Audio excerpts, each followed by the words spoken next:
A lot of questions are asked, but what are these questions about essentially?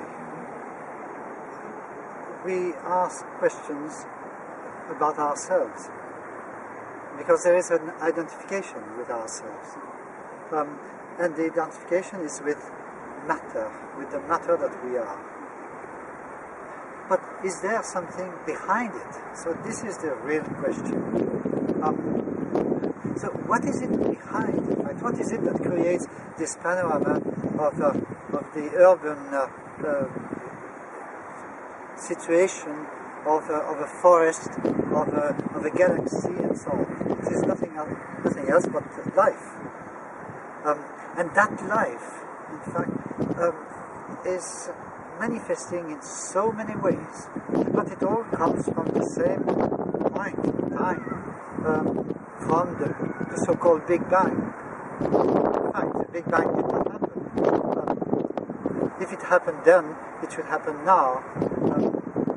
But there was a descent, somehow, of the frequency of vibration.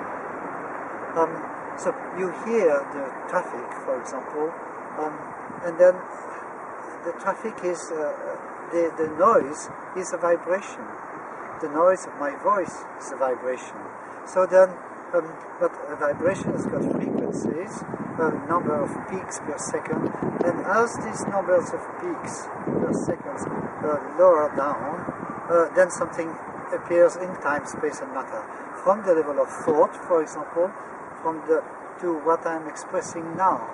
And so this is what is interesting for us in the Metamorphic Technique, because we are not looking at the content, we are looking at what is behind the content and what allowed the content to arise somehow. People come to receive sessions in the Metamorphic Technique because already they are in alignment with what is behind the scene. And they want to discover what is behind the scene, because what is behind the scene is there already. It cannot be created. And what is behind the scene, really, it is nothing else but life and intelligence.